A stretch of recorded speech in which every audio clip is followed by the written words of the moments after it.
AskReddit by Ching92. What large company was shut down because of one bad decision? Schlitz beer once tried to increase their bottom line by using cheaper ingredients. Result: poorer quality, including a slimy mucus at the bottom of the bottles, which in turn caused sales to drop hard. They reversed back to the old ingredients, but their customer base never trusted them again, and Schlitz died off. There's a podcast called Taplines that goes through the many poor decisions at Schlitz that ended up killing it. But the decision to use those cheaper ingredients was the nail in the coffin. It sounded like at one point, what they were producing could hardly even be called beer. A radio station I used to listen to recently changed their format from 80% music, 20% talk show to 100% talk show. Then they were like, oh, you can still listen to the music but it's only going to be on our app. Sounds like a radio station in my state. Used to be the station for hard rock, now it's just a talk show. Radio Shack trying to compete with Best Buy and bigger ticket consumer electronics rather than sticking to what they did best. I worked there in the early mid-zeros and you could feel the downfall as it was happening. They're demanding my home address and phone number to sell me some AA batteries played a role as well. As in seriously, would not let me make the purchase otherwise. I left $2 on the counter and walked out with my batteries, told them to call the fucking cops. Circuit City when they decided to fire 3,400 seasoned employees and replace them with high school kids, who will work for less, thinking it was a smart business move. Yeah, nothing more frustrating than going into a store to spend 4 figures on a computer 20 years ago and have a kid that knows nothing trying to sell it to you. RIM thought iPhone were no threat to the more business-oriented BlackBerry. BlackBerry also failed to cater to their unexpected secondary market teenage girls. There was a time, roughly 2007 to 2010, when the BlackBerry was the must-have phone thanks to its messaging system, which was free as long as you had some call credit. This meant that you could text your friends all day long for free at a time when texts cost real money per text sent. They could have conquered the world if they'd made teen-friendly hardware. Vine. Vine was the TikTok of its day and then Twitter bought it and decided there was no profit in it. Bad timing emo. At that time, mobile data was still very restricted. Today everyone's got unlimited data and can scroll through millions of video feeds. Eastman Kodak's decision to not get into digital come to mind. Which is nuts because they invented the digital camera. Sears refused to expand into e-commerce despite them fully having the capacity to do so in the early 2000s. Same could also be said of Blockbuster and their refusal to embrace streaming video. The Sears mail order catalog used to be serious shit. You could get so many things. Even prefab housing. How they dropped that ball I will never understand. BlackBerry had killer phones but never adapted to smartphone era. Messaging apps did a lot to help kill them.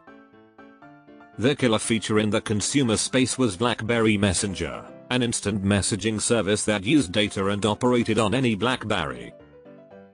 If they'd gone cross-platform earlier and got ahead of WhatsApp and Facebook, they'd have had a good chance of holding the market position, in that area at least. Yellow Trucking bought out a bunch of smaller companies, and never bothered to consolidate them into a single entity. Each one would operate independently as a subsidiary. Not only did this force them to take on loads of debt, but it also put them at odds with the Teamsters, who had active agreements with each company prior to the buyouts.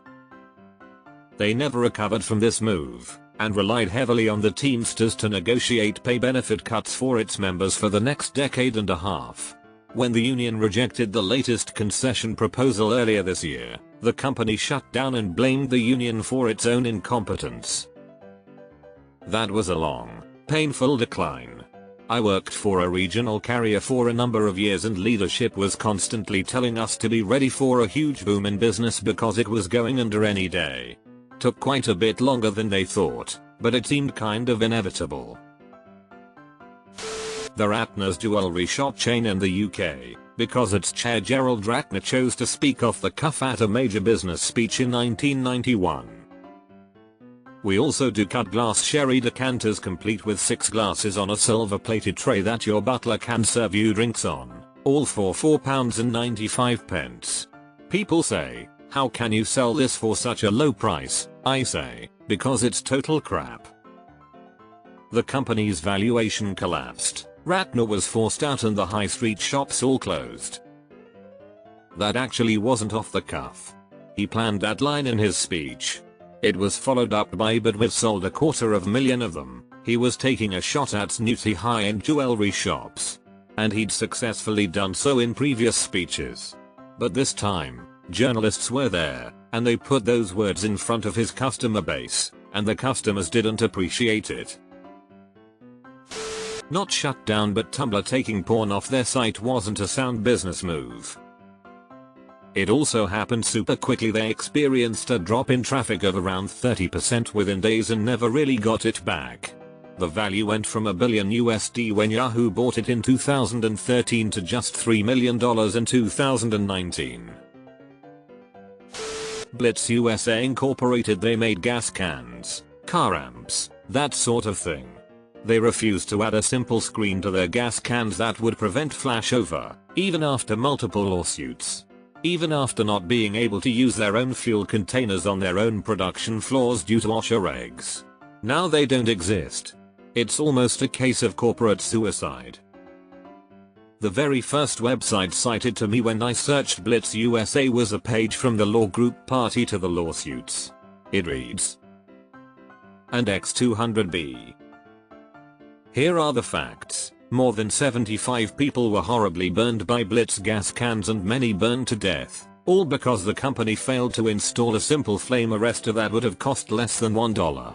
Other manufacturers use it. Blitz USA did not, because Walmart squeezed its margins. Blitz USA wanted to produce a cheaper product even if it was dangerous. They say they would have died anyway, but Circuit City fell much faster after they no longer allowed their staff to get commissions on their sales. Borders Books, I was in the meeting when they decided the way to solve their terrible online sales was to outsource it to Amazon. They were gone inside of 30 months. They could have done so well too. Their custom mix CD counter was awesome. My local store had a girl that would compile custom soundtracks for some of the Hosteling books, and you could pick up a new book with music to listen to while you read. Imagine if they'd embraced an e-reader and put something like that into it while streaming. Barings Bank let an absolute idiot by the Nick Leeson run the Singapore office, then gave him enough money and no oversight that he single-handedly bankrupted the entire company. They didn't want to pay for separate heads of sales and settlements, so he was able to cook the books and cover his tracks. Lots of people knew something hinky was going on, but no one would buck the culture and put their neck out. Quiznet over-franchised their stores and screwed over their own franchisees. I have to think about Toys R Us. They outsourced their online store to Amazon, who turned into their competitor. Toys R Us is yet another case of pay raiders destroying a brand to make money. Bethlehem Steel, CEO threw lavish parties from workers' pensions.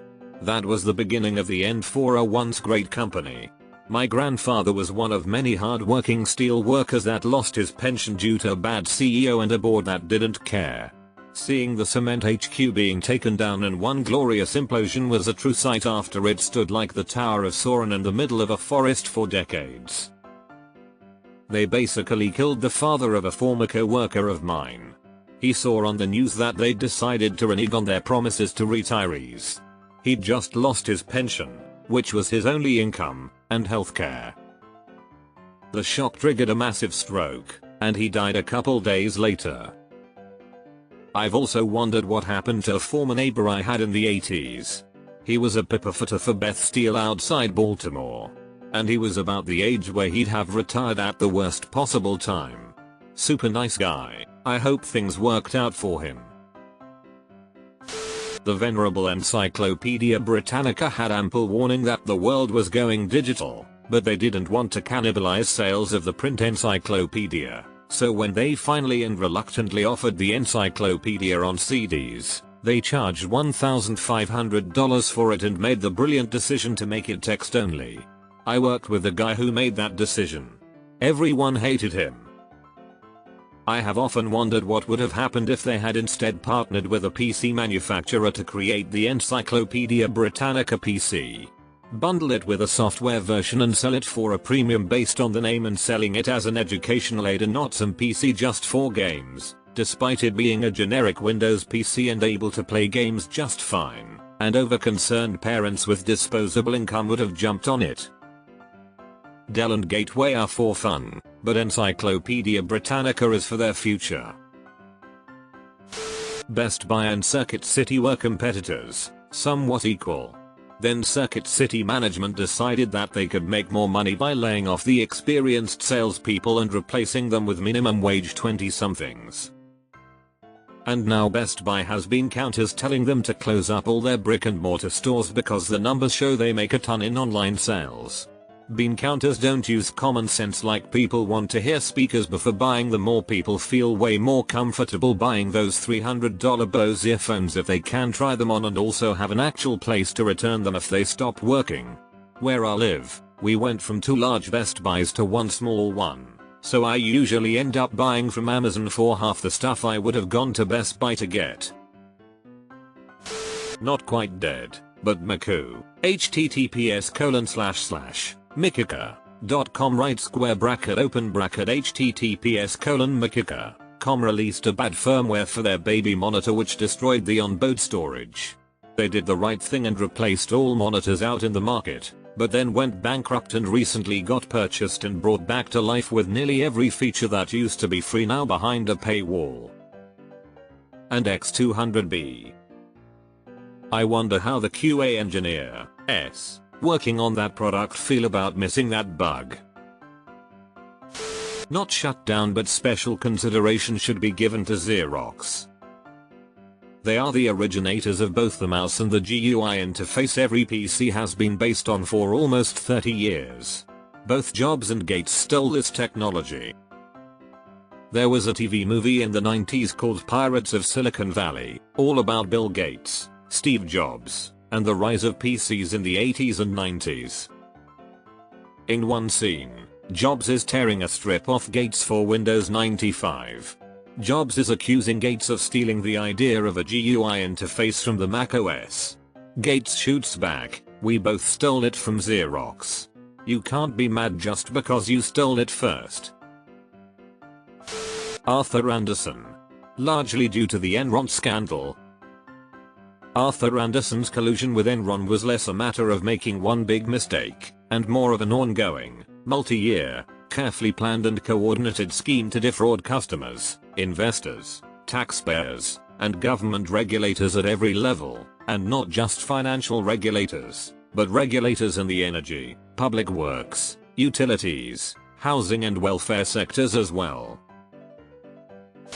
Kodak passing on the digital camera to avoid depleting their film business.